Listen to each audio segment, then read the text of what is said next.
Mr. Clerk, we're going to go ahead and call our meeting to order. Please call the roll. Certainly.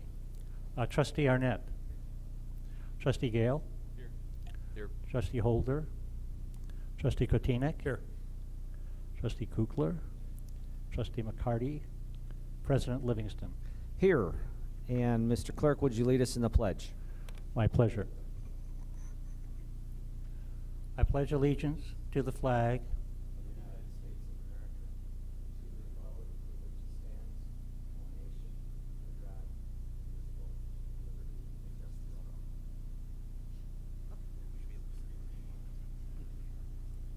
All right, item number 2, a few things to report. And why don't we start right up front? I'm going to suspend my report for just a second, and we'll go over to Andre Peterson to talk about weather advisory and warming.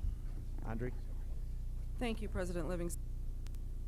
To the winter weather advisory for frigid temperatures for the next several days, the village, in cooperation with Amita Hospital, is prepared to provide temporary shelter for residents in need of this service between the hours of 10 a.m. and 8 p.m. Those in need of assistance are requested to go to Amita Grange Hospital, located at 5101 South Willow Springs Road, and use the emergency room entrance. Area churches also are providing shelter sites each evening from 7 p.m. to 7 a.m. A list of locations and days of the week are provided on the village's website. Extended hours will also be provided at the Stone Avenue and LaGrange Road train stations. Thank you, Andre. Just a couple things to report here. First of all, a commendation. On December 25th, 2018, Christmas Day, police and fire responded to the 300 block of Brainerd Avenue for a report of an unresponsive individual. Upon arrival of emergency crews, aid was offered and CPR was already being performed for a man in cardiac arrest by 3 citizens. As a result of the quick response, the man, a Western Springs resident, survived. So resident Margaret Vizgirda and Northbrook residents Bradley and Carly Barkin will be conferred the Citizens Award by the LaGrange Police and Fire Departments as an expression of appreciation for the assistance provided.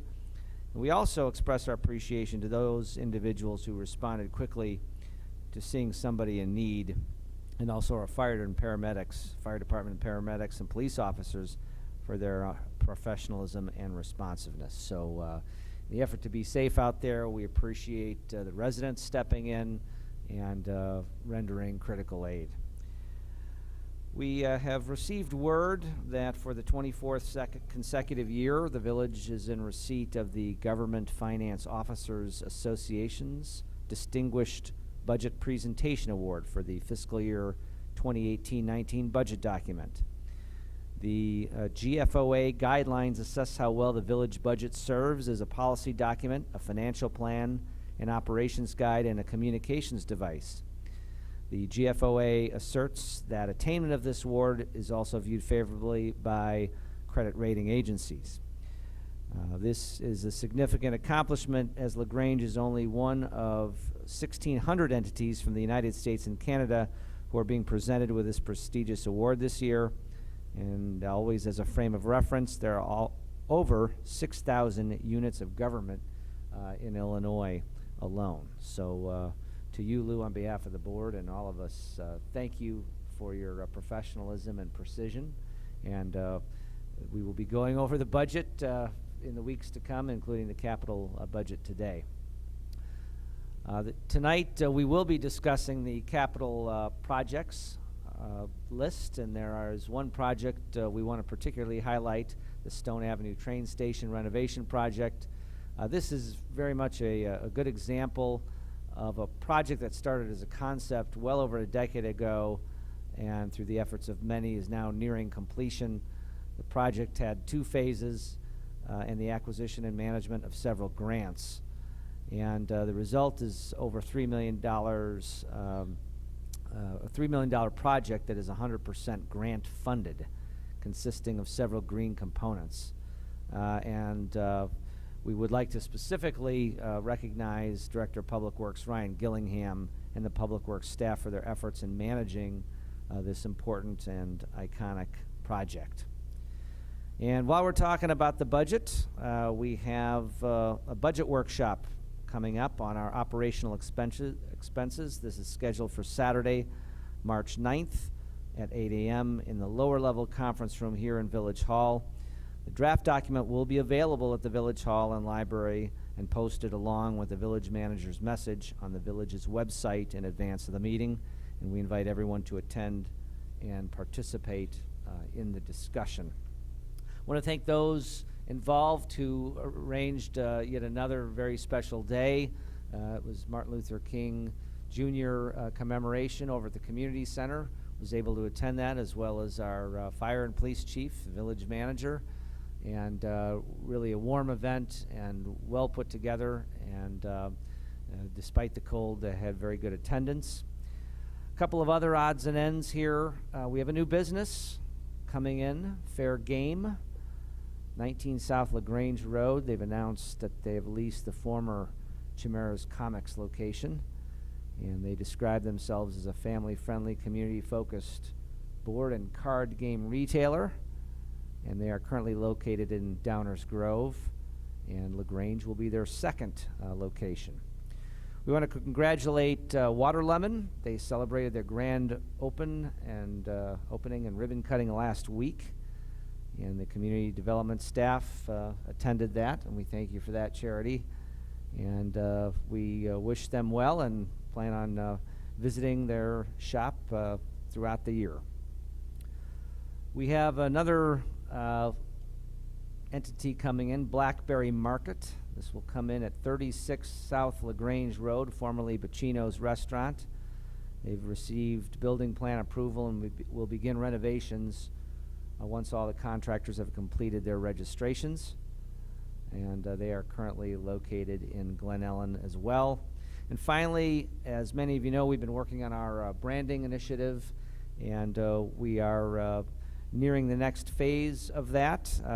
We're going to be hearing about the brand story and platform first at the Community Economic Development Commission, CEDC, at their February 5th meeting.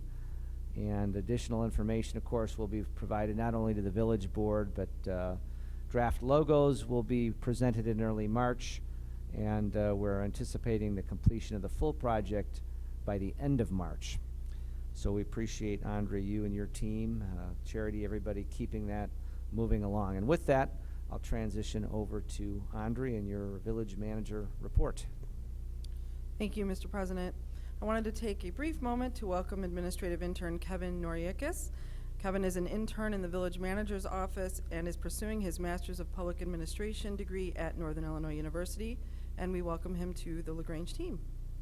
Welcome, Kevin. Glad you're here. Also this evening, we would appreciate the opportunity to facilitate a capital projects workshop as a key component of our annual budget development process.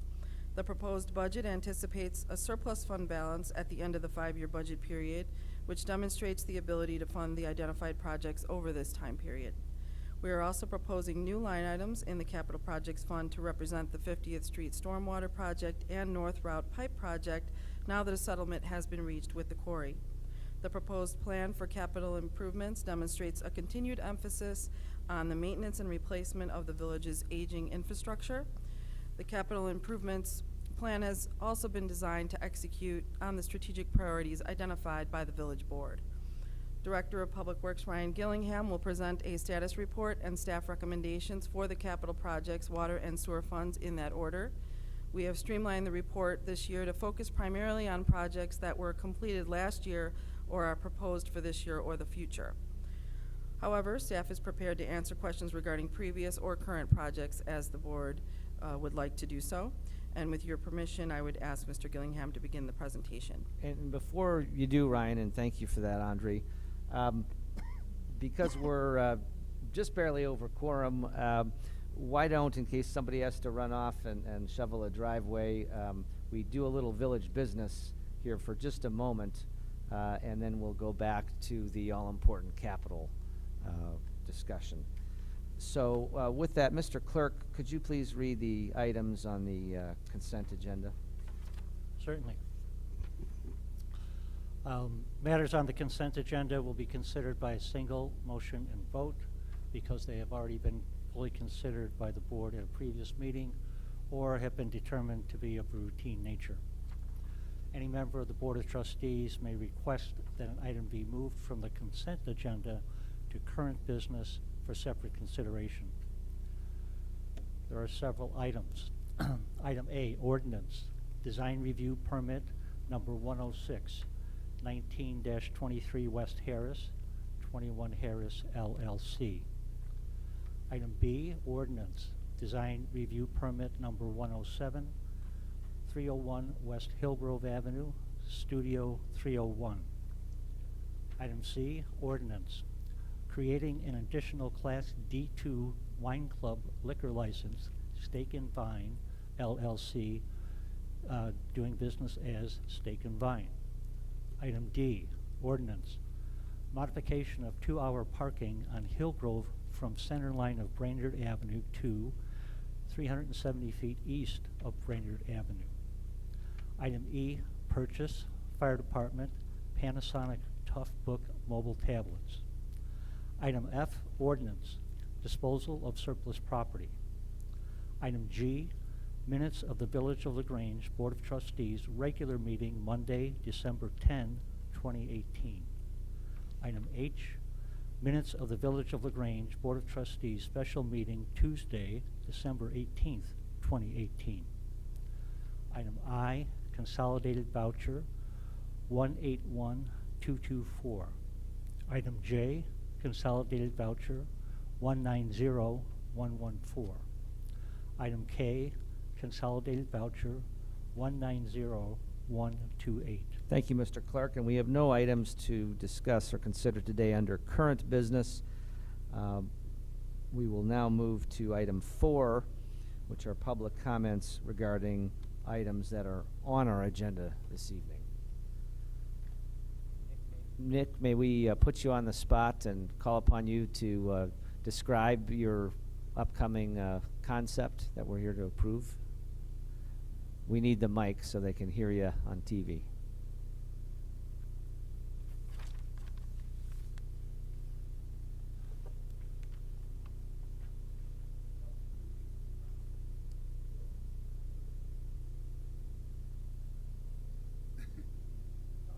It doesn't sound like it. Maybe. Oh. That sounds better. Hello? There we go. Thank you, Ryan. So, as you may or may not know, I own Steak and Vine downtown LaGrange, and we have a big focus is on our wine program. We have over 100 bottles on our wine list, 18 by the glass. So we're going to take it to the next step, hopefully, if you approve, where we're going to start doing wine club events. We'll have either full dinners or walk-around tastings with past appetizers.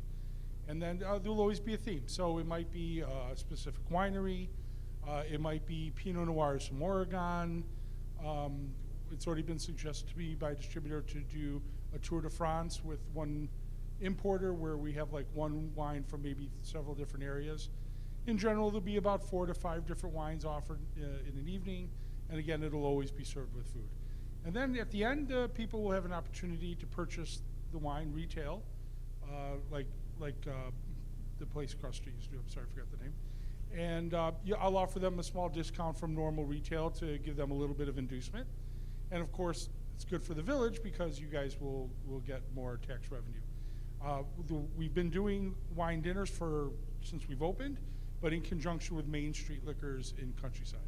And so obviously when they're doing the sale, then they're getting all the retail sales out of it, and hence the tax revenue from that too. So Great. Questions for Nick? Anything? I want to thank Trustees Kukler and Kotinik there on the Liquor Control Commission, and we heard this on January the 14th, which is why it's before you board members today. Nick, thank you. To the trustees, would seek a motion on the consent agenda. I'll make the motion to accept the consent agenda as presented. Second. It's been moved and seconded. Any other questions or comments on the motion? Seeing none, Mr. Clerk, roll call. Trustee Kukler. Aye. Trustee Kotinik. Aye. Trustee Gale. Aye. And aye. President Livingston. Motion passes. We have no items under current business. Why don't we go ahead and roll into item 7, public comments, any regarding items that are not on our agenda this evening? All right.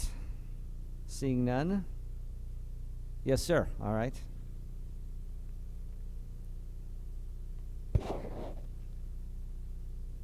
I'm Dave May.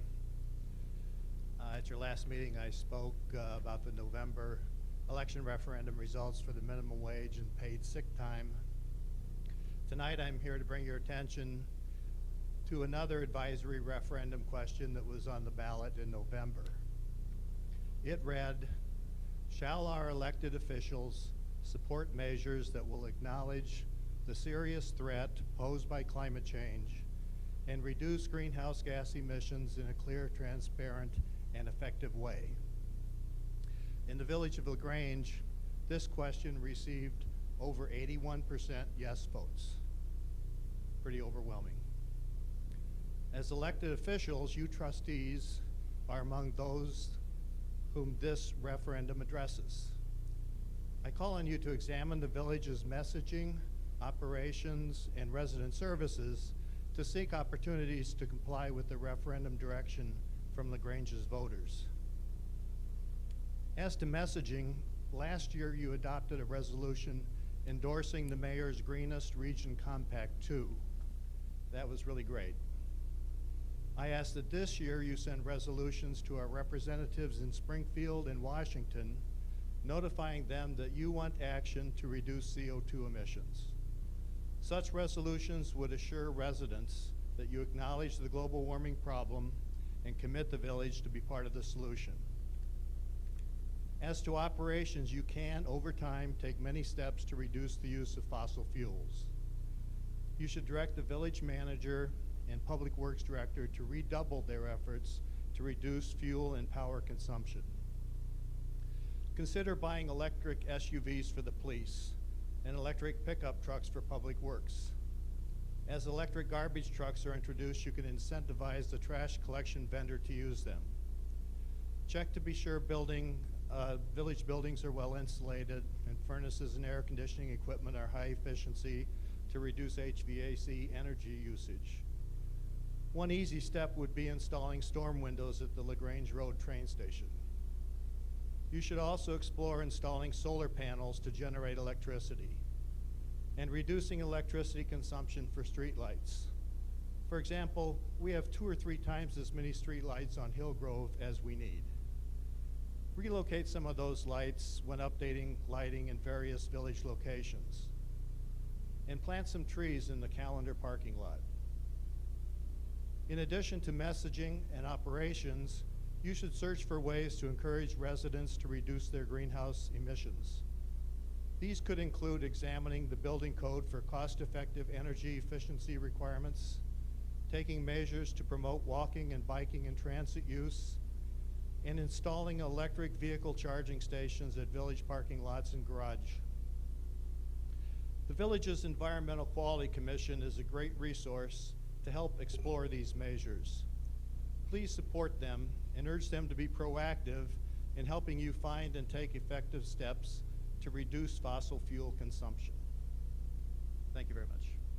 Thank you, David, and we appreciate that. And certainly a lot of content there, but we embrace what you're talking about, and we feel like we have been more active on that topic and can always, I think your word, redouble our efforts, and we're certainly committed to doing that.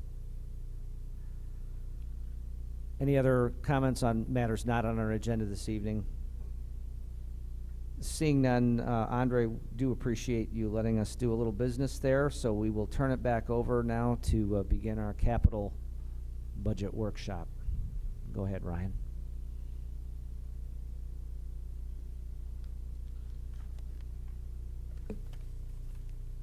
All right. Well, thank you for this opportunity. This is one of my favorite meetings of the year. It's an opportunity for us to review our accomplishments from the past year, as well as to look forward to the next 5 years to set priorities. The format for tonight is going to follow the same format that we've done in the past. First, we'll review capital projects, followed by the water fund, and then lastly, the sewer fund. Each project will be discussed. There's about 40 projects we'll be talking about. And as we're going through the individual projects, please feel free to stop and ask questions or provide comment. So the first project, which is one that we talked about earlier this evening, is the Stone Avenue train station renovation. The first phase of the project was substantially completed in 2014 at an approximate cost of $1.15 million. This portion of the project generally consisted of renovations to the building. The next phase of the project, which was completed this year, involved the construction of the bike shelter, as well as new sidewalks on the Burlington side, a turnaround on the platform. It also included removing the kiss and ride, adding parking, as well as improvements to the ADA ramp. As was mentioned earlier, the project is substantially complete. The total cost of this second phase of the project was $1.8 million and was entirely funded by grants. The next project is the south of 47th Street drainage improvements. A number of initiatives have been undertaken in response to the severe flooding that has occurred in the village over the past number of years. Specifically, a referendum was approved, and the village moved forward with a relief sewer on 50th Street to address flooding in the area south of 47th Street. The project was stopped and delayed from its original schedule due to litigation with the quarry. As you know, the quarry and the village have reached an agreement that settles the issues raised in the lawsuit. In summary, the solution involves 3 components. The first component is the construction of a detention reservoir that'll be built and funded by MWRD, generally located on the former Alcoa site. The second portion of the project involves the construction of the north route pipe, and the last component is the construction of the 50th Street storm sewer. Generally, the project has to be constructed in that order. First, MWRD will construct the detention facility, followed by the construction of the north route pipe. Per the village's agreement, the village will be responsible for managing that portion of the project. And then the last component of the project to be built will be the 50th Street storm sewer project as it was originally designed. The total funds available for the 50th Street storm sewer project is $14.4 million. Additional funding sources, elimination of flood wall construction, grant opportunities, and/or scope of work adjustments will need to be considered once the exact scope of work for the project is known. The overall schedule for the project is expected to take 4 to 5 years, depending on the outcomes associated with MWRD's design and construction of their detention facility. We've also included in the budget, you'll notice, a separate line item for the north route pipe, and the reason for that is to be able to keep track of expenses separately from the 50th Street storm sewer. And again, the north route pipe is the connecting pipe between the detention facility and the 50th Street storm sewer. As I already mentioned, in the agreement, the village is responsible for the design and the construction of the north route pipe. The estimated cost for the north route pipe is $10.1 million. As the overall project is refined with MWRD, the scope of work may change, and the budget and schedule may need to be updated. The next project is the fire department apparatus floor. In 2012, a structural analysis was completed in response to potential structural deficiencies in the fire department's apparatus floor. Since that time, staff has completed the following activities. First, we performed a structural analysis of the floor to make sure that it could handle the anticipated loadings. Second, we've repaired several deteriorated sections of the floor in the front apparatus bay. And then lastly, we installed supports underneath the rear apparatus bay in the basement to support the floor. Long term, we anticipate that additional repairs to the fire department apparatus floor will be required as the chlorides from the salt keep entering into the concrete, causing deterioration of the reinforcement. For this next year, we proposed $10,000 in the fiscal year 2019 budget to perform the engineering for replacement of the rear apparatus floor with construction scheduled for the following year. Next project is the village fountain. The village fountain was severely damaged this past year from vandalism. The fountain was removed and a claim for damage was filed with the village's insurance carrier, IRMA. Cast iron fountain was purchased and installed in September of 2018 in the amount of $27,900. We're also planning to install a steel railing around the fountain. The total estimated cost for this project is $43,000. And trustees, we're just in workshop mode, so if you've got a question or anything you need along the way, just jump right in. You don't have to catch my attention because I'm looking that way. So, thanks, Ryan. Go ahead. Great. Next project are the bus shelters. The existing bus shelters on Grange Road were deteriorated and needed replacement. The village entered into an agreement with PACE to help subsidize the cost of the bus shelters. It was $7,500 per shelter, so the village received a grant in total for $15,000 to replace those. These bus shelters were purchased and installed in November of 2018 in a total amount of $23,170. Next project is the LaGrange Road train station planters. The village has been working with the BNSF and Metro to address railroad safety concerns related to the proximity of the station to Burlington Avenue. Temporary measures were installed along Burlington Avenue. If you drive down Burlington Avenue, you'll see that there are what we call concrete jersey barriers placed in those locations. Metro has agreed to fund the replacement of those jersey barriers with concrete planters that will have brick inserts in the amount of almost $98,000. There will be a total of 15 of the decorative concrete planters placed between the bollards in the front of the station.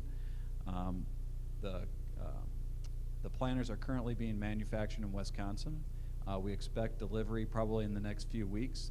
Those planters will be delivered to Public Works, and then we have a mason coming to put the brickwork on, and then we're going to hold off placing them out on the roadway until the spring so as to avoid damage from snow plowing and salt. Next project is the LaGrange Road train station parking improvements. Staff is proposing to create an additional 14 diagonal spaces in front of the outbound shelter at the LaGrange Road train station. This is where the existing taxi stand is located. The approximate cost of the project is $90,000. We're currently working with Metro and the BNSF on various design elements for the project. Additionally, we plan to seek repurposing some of the grant funds that may be left over from the Stone Avenue Station project to this project to help offset some of the costs. Ryan, if I can interject, or Andre, do we know what the parking time's going to be for those spaces that will go in where the taxis were? I know Bessie Morales from Grapevine is hoping that her customers will be able to park there, so she'd like them not to be all 8-hour parking. We haven't really determined yet exactly what the parking should be, or we're recommending for it to be in that location. You know, there's always a need for additional meters too in that location, but it's possible that it either could be customer parking or a combination. Certainly we would seek out the board's opinion on that. Thank you. Okay. The next project is the northeast planning area. This project involved a number of improvements at the intersection of LaGrange Road and Ogden Avenue. This included the right turn lane from westbound Ogden Avenue to northbound LaGrange Road. It included burial of the overhead utilities along that corridor. It also included the addition of the Locust and Ogden traffic signal, as well as pedestrian lighting and other sidewalk improvements. In addition to the OPUS and IDOT contributions to the project, the village was able to secure a $1.2 million grant for the project. The amount that's in the budget of $139,000 represents the village's final invoice from IDOT for the project. We'll continue to keep rebudgeting this amount until we get the final invoice from IDOT. I think it's important to note that the total cost of the project was $2.7 million. The village's financial responsibility for the project of the $2.7 million was $97,000. The next is LaGrange Road corridor improvements, and this is specifically the 52nd Street pedestrian crossing. Safety improvements were identified for this intersection that included rectangular rapid flashing yellow beacons on the existing peg crossing signs, the installation of a pedestrian refuge island, and additional signage. The village received a grant through the state in the amount of $120,000 for the project. However, IDOT did not provide approval for the project.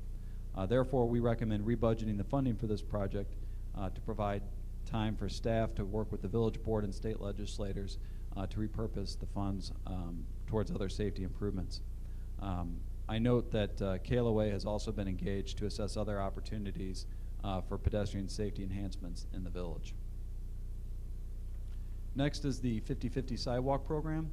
This is the program where the village and residents split the cost of repairs to the sidewalk. Over the last several years, the village has budgeted sufficient funds to address the backlog of residents that have wanted to participate in the program. In the 2018 program, we had 30 residents participate. We repaired approximately 4,800 square feet of sidewalk at a cost of $37,000. The sidewalk program continues to be a very popular program. We have 95 residents currently on the waiting list. In order to keep pace with demand, the proposed budget for next year includes $84,000 for sidewalk replacement. Brian, how far off the waiting or down the waiting list will we get with that amount of money? Sure. So over the last 2 years, last year I believe it was $125,000, and the year before that it was 30-something thousand. And the idea over the last couple of years was to address the backlog of residents that were on the list. So as of now, in what's proposed, it wouldn't be more than a year that somebody would be on the list. This past year, of the 95 people that we had on the list, I think about half of those we had called but declined to, who originally said that they wanted to participate, but declined due to economic reasons or other reasons and not wanting to participate. Next is the tree planting program. We strive to replant a replacement tree in the parkway for each tree that's removed due to disease or damage. The average number of trees planted for the last 5 years is 158 trees per year. This is slightly higher than it has been in the past, mainly due to the emerald ash borer damage. With the recent completion of the village's tree inventory, which is available on our website, each tree was also assessed for its structural condition. A number of trees through that assessment where we assessed all 10,000 trees were identified as needing to be removed. So for this next year, tree planting is slightly higher in order to be able to account for those additional trees that were removed as part of our entire inspection program. Next is the sewer televising program. The village owns and maintains approximately 360,000 feet of sewers. The routine cleaning and televising of the sewers is very important. For the next year, we propose to continue with the program in the amount of $60,000. Also included in this past year as part of our sewer televising program was smoke testing of the sewers in the area around the hospital. This was required as part of our inflow and infiltration requirements through MWRD. Happy to report that no deficiencies in our system were noted during the smoke testing process. Ryan, I neglected to ask you about this the other day, if I can just back up on trees. North, as you approach the Triangle area, the Trader Joe's area, how are those trees holding up? I mean, they take a beating with the salt and the traffic. Do we have vegetation that's taking up there? I think as a general comment, the trees within our central business district have a higher mortality rate than trees that are in residential neighborhoods. We believe that mostly due to the amount of salt that's placed on the sidewalks. In order to address that challenge, we're doing a couple things. First is we look at the species of trees, and we want to plant trees that can most tolerate those types of conditions. Secondly, when we dig out the tree that has died, we also put in a different type of soil mixture to be able to help the tree grow within these tree pits, because a lot of times when they construct the sidewalk, what's left is gravel and other material below there. So when we remove the tree, we take that opportunity to replace it with the soil. The third thing that we're testing out are a design to the streetscape element where we have a raised curb with a small fence on top of that. And the purpose of that is so that when we come through with our machines and spread the salt, we're trying to limit the amount of salt that gets on top of the trees. And we installed our first one last year directly across the street here from Village Hall. And so we're testing that out as well. And so tree mortality is one of our biggest challenges. Those are the initiatives that we're doing to try to address it. Yes, you can tell a lot of places where they really do take nicely, and it's noticeable. There was a mention of the Calendar Court parking lot, places like that. I know I can't necessarily speak for the rest of the board, but whatever we can do, those trees really are a difference maker in LaGrange. And so we, on the one hand, commend you for sticking with that when there's always temptation to put that funding other places. On the other, whatever it takes, I guess, to keep our urban canopy going.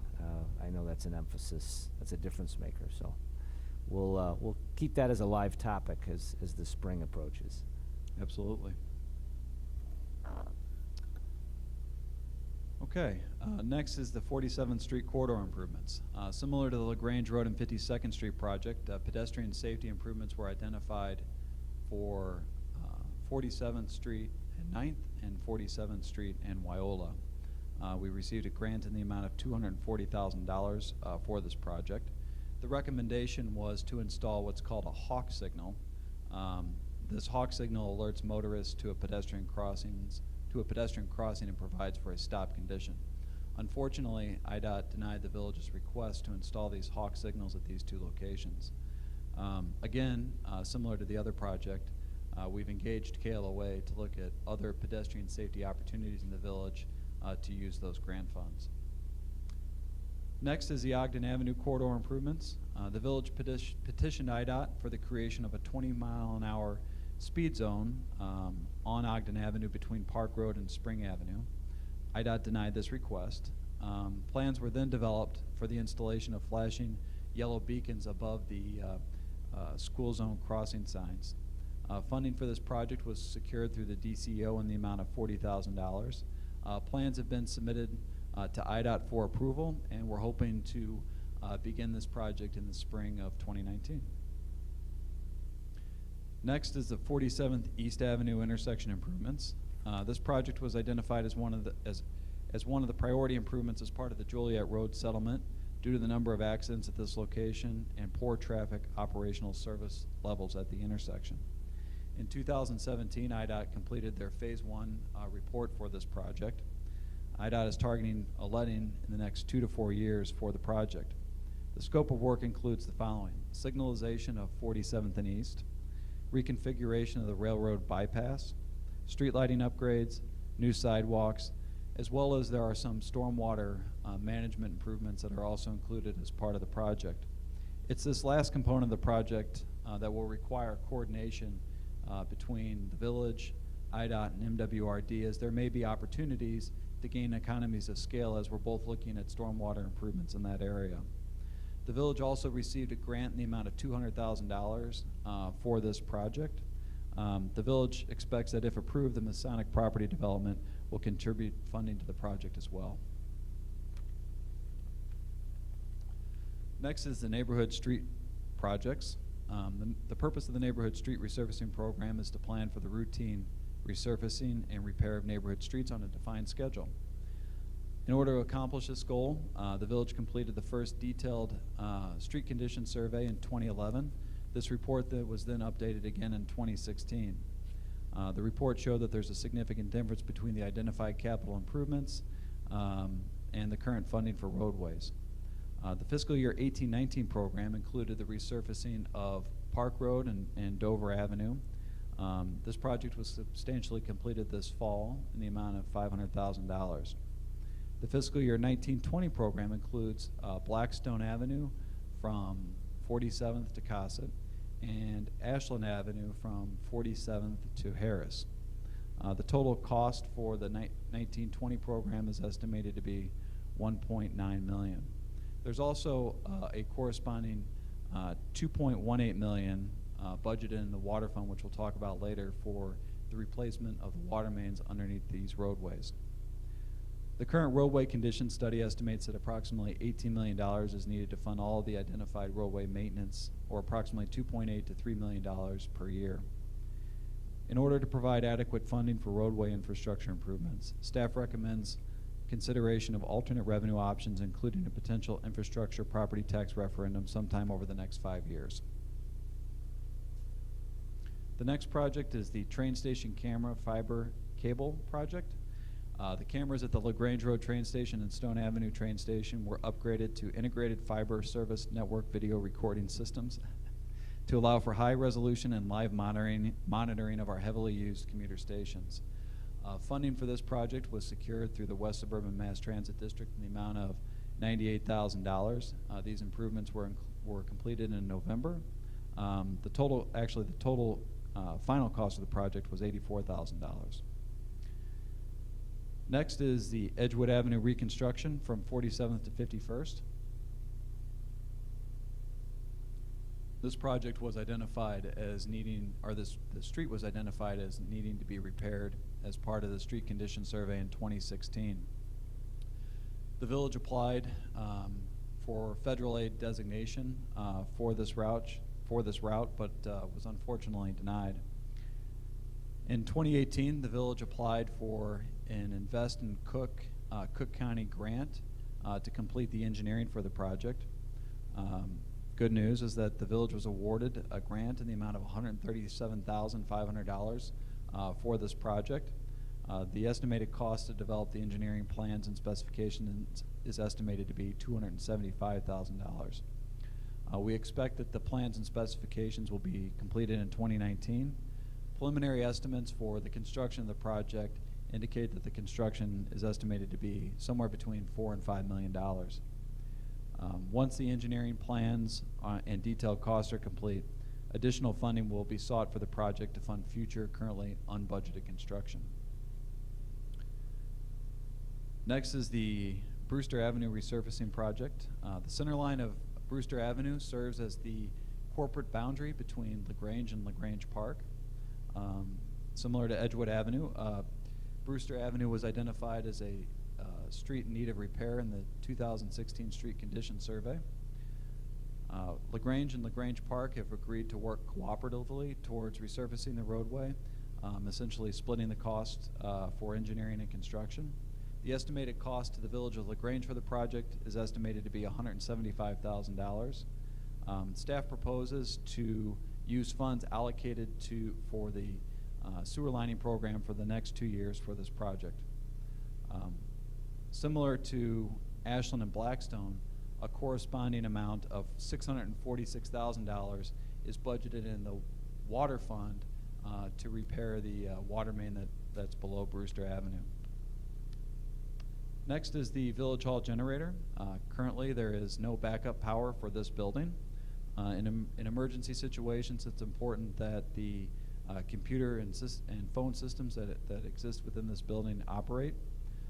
In order to assess the existing electrical systems and design the appropriate backup power, we've included $10,000 in the budget for this next fiscal year to fund engineering. $75,000 is budgeted in the next fiscal year for construction and installation. Next is the miscellaneous engineering line item. This account covers expenses for consulting engineering that are not anticipated, not associated with a capital project, or require special expertise. One item of note is the long-term strategic planning and facility needs analysis for the Public Works facility. This again was delayed due to other priorities, and we hope to complete it next year. Also included in the proposed fiscal year 1920 budget is $25,000 for design engineering services to provide an updated downtown streetscape plan. Once the engineering plans are completed for this streetscape plan update, additional sources of funding will need to be identified for construction. Next is the crack filling program. We recommend to continue with this program in the amount of $20,000 annually, and similarly with the thermoplastic street marking program, which is relining crosswalks and stop bars. We propose to continue with that program in the amount of $15,000 annually.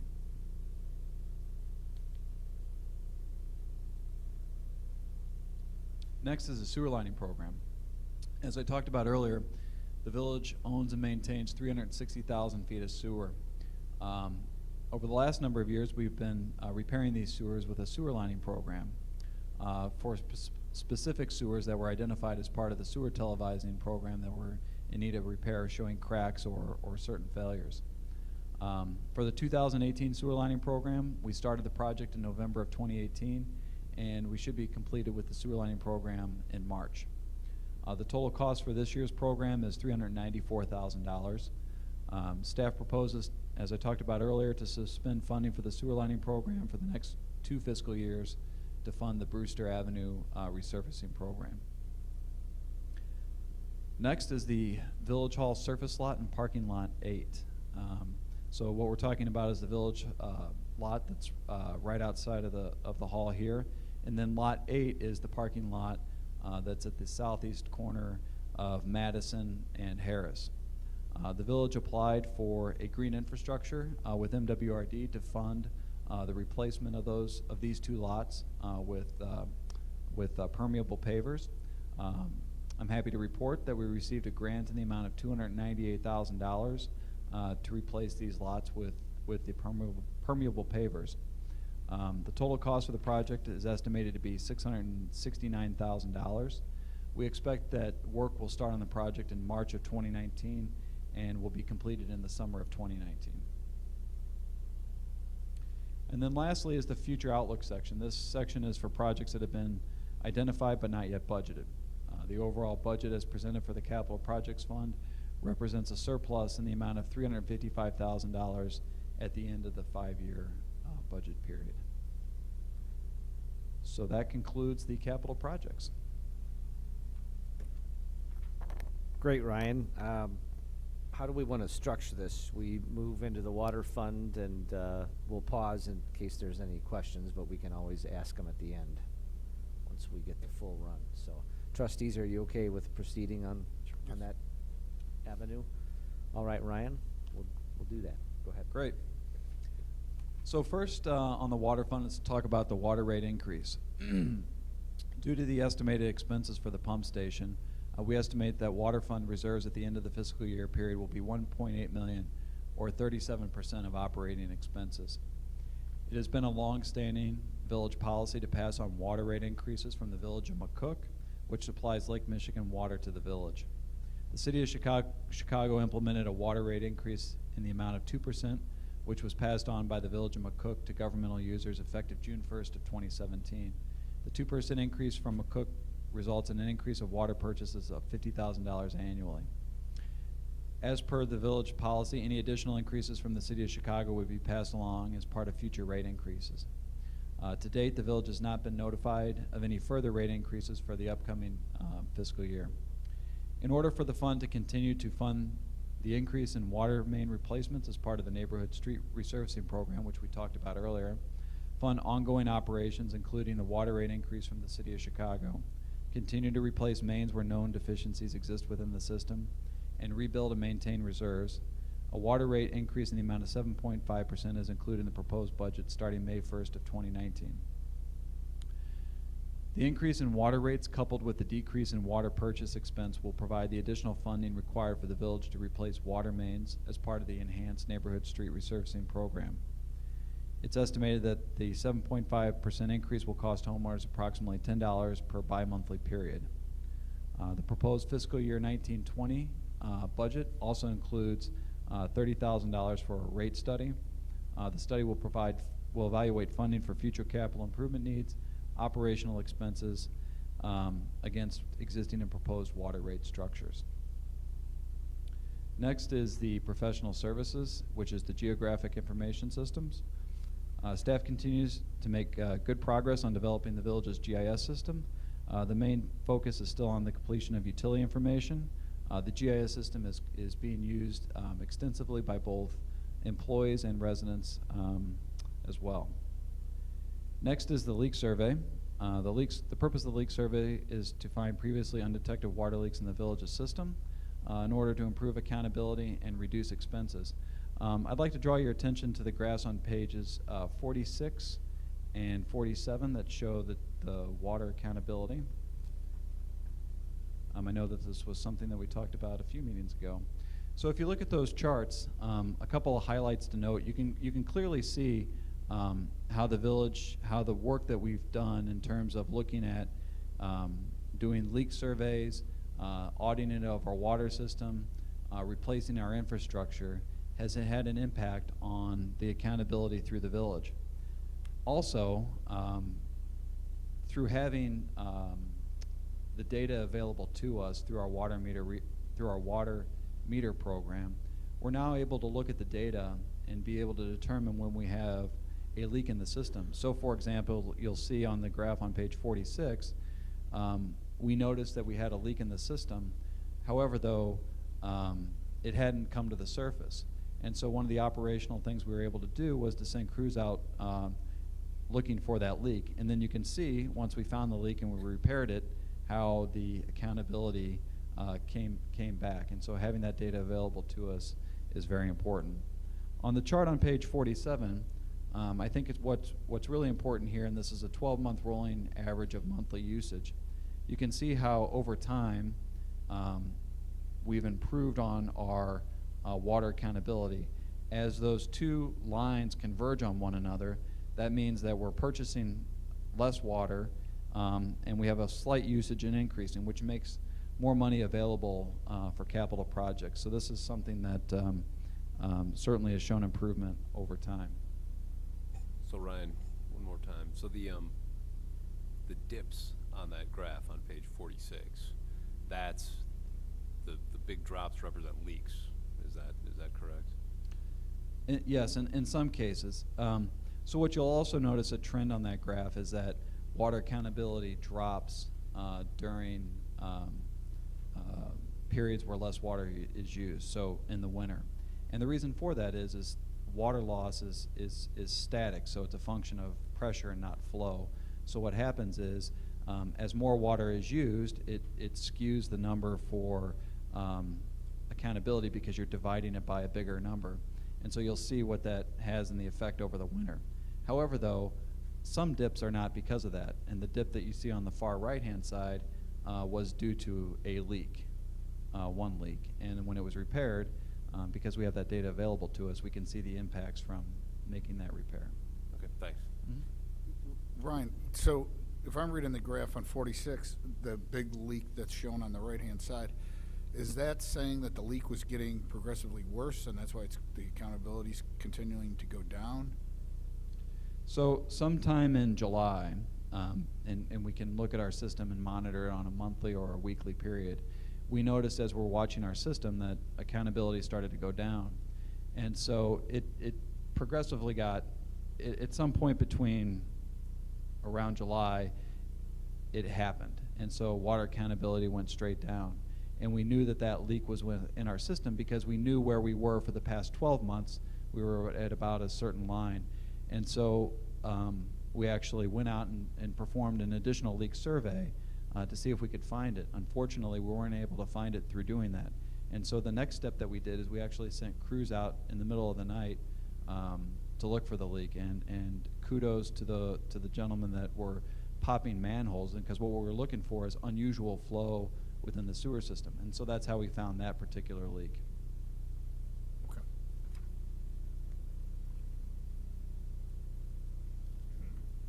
I'd also like to note that for the past 8 months, water accountability has averaged 85%.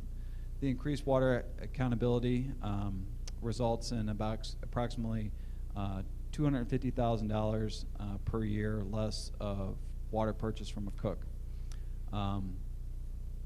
And as I said, while we're still evaluating the figures, it appears that investments in our aging infrastructure are paying off. This spring, we're recommending to do an additional leak survey to see if we can find any undiscovered leaks that existed within the village that may have happened over the winter. Next is the water mains capital improvements. In general, the repair or replacement of underground utilities should be considered and coordinated with roadway rehabilitation programs to gain economies of scale and to limit disruption with residents. Assuming a life expectancy of 75 years for a water main and 60 miles of water main, the village should plan for the replacement of 0.8 miles per year with an estimated value of $1.02 million per year. As I've already talked about, for this next year, we're planning 3 water main projects. We have the Brewster Avenue water main project. This water main that we're replacing is from 1925. We have the Blackstone Avenue water main replacement, which is a water main from 1920. And then we're replacing the water main on Ashland Avenue from 47th to Harris, which is a water main from 1900. The cost for the Brewster Avenue water main is estimated to be $668,000. The budget for the Ashland and Blackstone water main is estimated to be $2.2 million.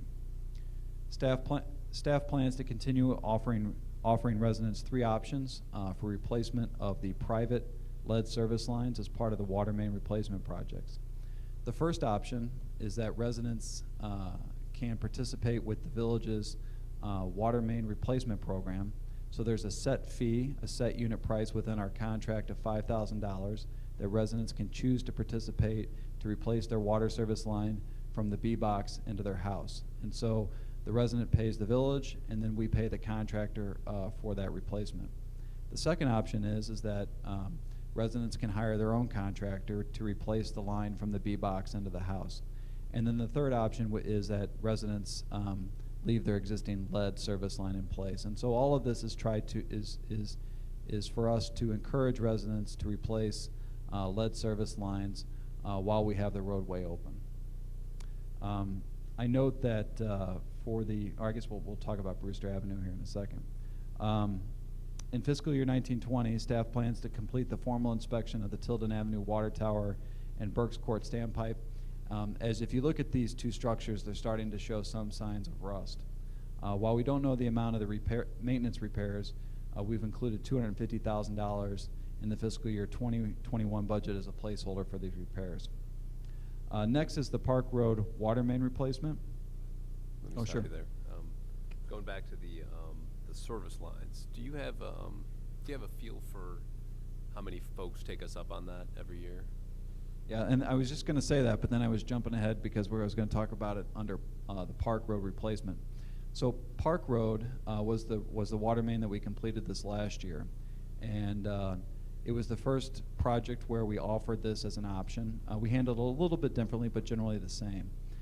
In that particular case, 15 residents participated in the program of about, I think we replaced about 40 or so services. So that we had 15 people participate. And I note, and I think it's important to state, because certainly replacement of lead service lines is a current topic. It's not easy to replace lead service lines. It requires digging up, obviously in the parkway, directional boring or opening up a front yard, and then going into a structure, sometimes that's 100 years old, to replace plumbing, all of which hasn't been touched for a very long time. So a lot of times you're dealing with very unique conditions, and it can be disruptive, but it's also very important to replace these lead service lines and encourage residents to replace them. Any feel for how many of the service lines in the village are lead? I assume like almost all of them, right? I mean, given the age of a lot of the housing stock, right? Sure. So in 2013, when the village did the water meter replacement program, as part of the information that we collected, the contractor noted the service type that was coming into the house, whether it was galvanized, copper, or lead. And at that time, we collected that data and noted there was about 1,300 lead service lines of, say, about 5,000 or 4,500 in the village.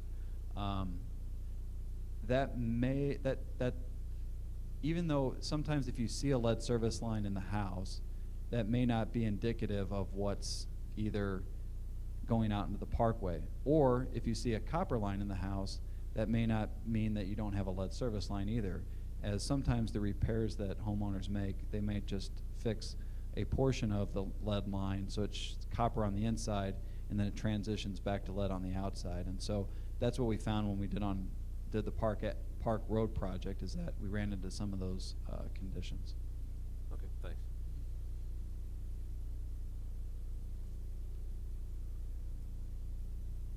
So the Park Road job was completed this last year. The total project cost for replacing this water main was $451,000. And then lastly is the water pump station improvements. 4 years ago, the board approved the replacement of the existing 30-year-old pump station. The scope of work for this project included replacing the pumps, the control systems, piping, and other controls. Construction was started in June of 2015 and was completed in June of 2017. In order to close out the project, $20,000 has been included in 1920 to pay for a change order associated with integrating the new SCADA system with our fiber optics. Ryan, with regard to the service lines, has that information been incorporated into the village's GIS system? Yes, it has. Other questions on the water fund?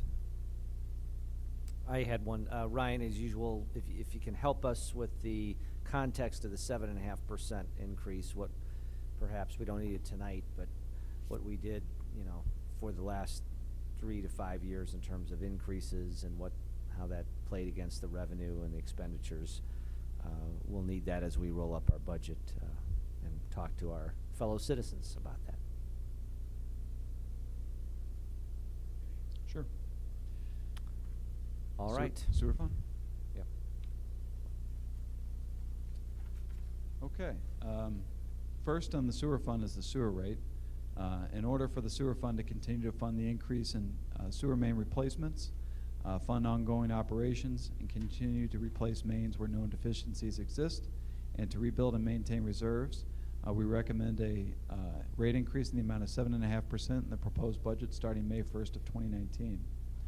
The 7.5% increase is expected to cost homeowners approximately $2 per bi-monthly period. In terms of the sewer line item, cost estimates for sewer main rehabilitation were developed based on the sewer televising program and are updated each year based on these reports. Most of the identified sewer repairs involve using sewer lining techniques to make the repairs. Therefore, a lot of the sewer repairs are not necessarily or don't necessarily coincide with the resurfacing program as the work is done without digging up the roadway. Due to the reallocation of the sewer lining program, as we already talked about, with the Brewster Avenue roadway project, the sewer lining program is being placed on hold for 1 year. Fiscal year 1920 expenditures reflect the transfer of $2.95 million from the sewer fund to the capital projects fund to consolidate funding for the 50th Street Storm Sewer project.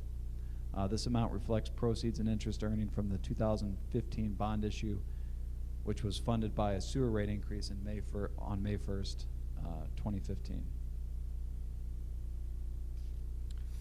And then just to touch on the sewer lining program, we recommend continuing with this program.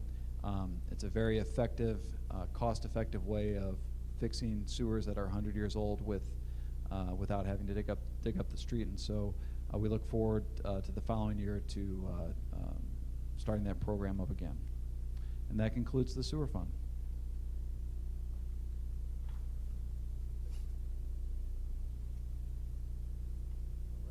I guess that is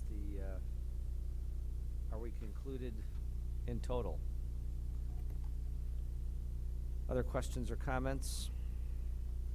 Trustee Kotinik? Thanks, Mr. President. Ryan, first of all, nice job. That's a lot to cover and a lot of work.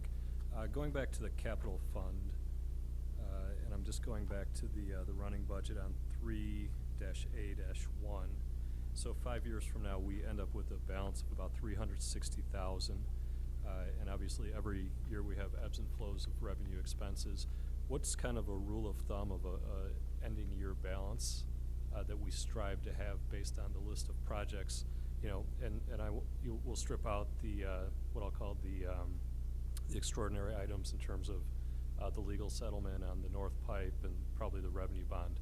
But is in your opinion, an acceptable balance to be carrying in the fund going forward, given the list of projects that we have? I would like probably for Lou to answer that question. There we go. Capital projects fund's a little bit different, I think, than some of the other funds that we talk about, where we generally try to strive to maintain a 50% fund balance to account for contingencies and emergencies and whatnot. Capital projects fund is a fund that's specifically utilized to fund projects on a go-forward basis. So we would look to actually spend just about every dollar in this fund on some type of improvement, whether it be infrastructure, building improvements, or whatnot. In this particular case, these funds, we also go out to a 10-year projection. So these funds that are left over are actually then used to fund the next segment of the road resurfacing projects 2 years down the road. So, but this particular fund, we look to spend really every dollar that's available to us on some type of infrastructure, building improvement, some type of capital project. Right. Thank you. Then, Ryan, if I can follow up, and I apologize if you don't have these numbers in front of you, ballpark. One comment I hear from residents a lot is the conditions of streets and the cycle of street repairs. Obviously, every year we set aside funds, but there's not enough funds to do all the repairs that are needed. I know you mentioned we did a street repair study that was revised in 2016, whereas we identified streets that I think the term was critical in terms of needing repair, or there was a grading scale in the worst case. So this year we're going to be spending, I think, 1.6 million on Ashland and the stretches of Ashland and Blackstone. How much would you anticipate it would cost to the budget to fix all the streets that are considered in this critical category from the recent study? And again, ballpark figures, I kind of catch you on the spot here. If you have it, if not, we can follow up. I believe that number is 5.6 million was the ones in the worst condition rating. But I'll have to follow up. But I believe that was the ballpark number. If you took and that takes out Edgewood, correct? That's a whole separate project. Because that in and of itself was I around would have to 5 double million. check to see if that included Edgewood. But one number I do have, which is that if you took all of the identified repairs, which looks at all of the streets and all of the categories, and because certainly a street that requires reconstruction is going to cost more than a street that requires, say, crack sealing. If you looked at all the maintenance needs, there's probably about $18 million that could be spent on various needs. But I think what your question you're asking is, okay, the category that is in the lowest category, what are those identified needs? And I believe that was the value. Okay, thank you. Ryan or Andre, I've seen advertisements or releases about Cook County having some bicycle grants or anything like that. Has the village looked at that at all?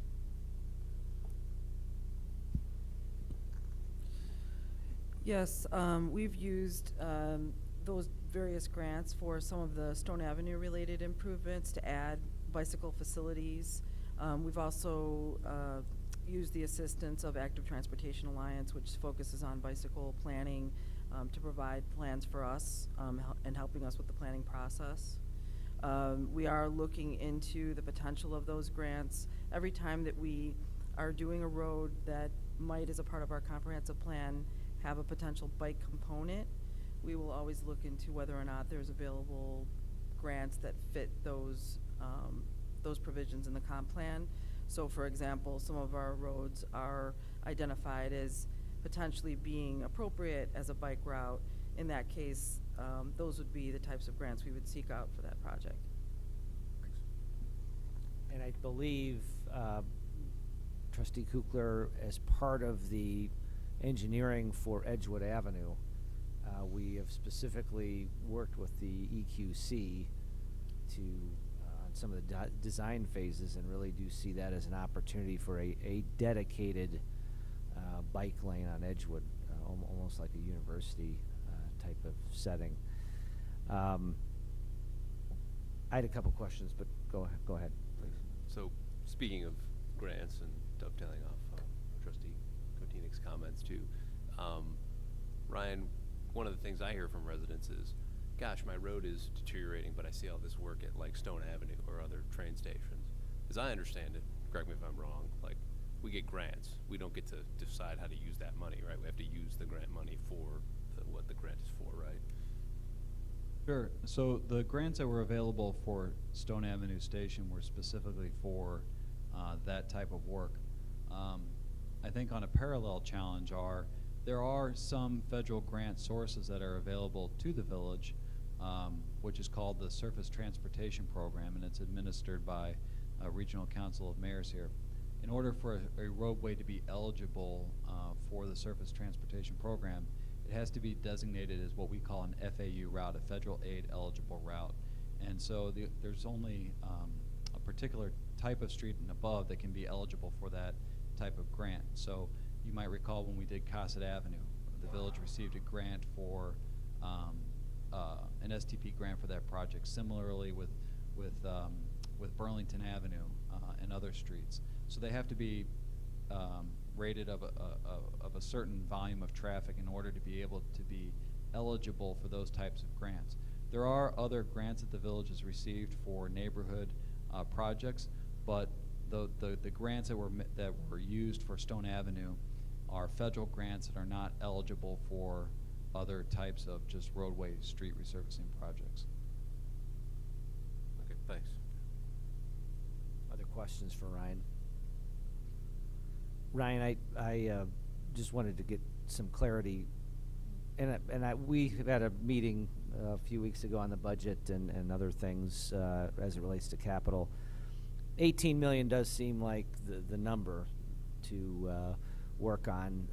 As I said at the time, there's rebuilding it down to the studs, in terms of the streets, and then there is what I would call an interim resurfacing. If it's really getting bumpy and it becomes a narrative that LaGrange has bumpy streets, we don't want that.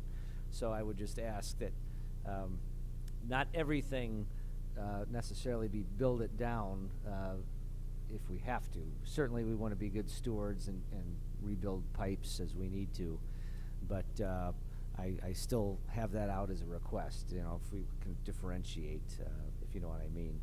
And then I think probably trustees, if we continue to be a pay-as-you-go community, probably we would be looking in a few years of talking to each other about another referendum. It would be about 10 years to the point of our storm sewer referendum, and that's pretty nice spacing in between one referendum and another. And then in 20 to 30 years, a different set of trustees will, I guess, be appreciative of fairly sizable capital decisions they'll be afforded because we, took the time now. So I guess that's more of a planting of a seed that we've got our pay-as-you-go. That's the way we should do it.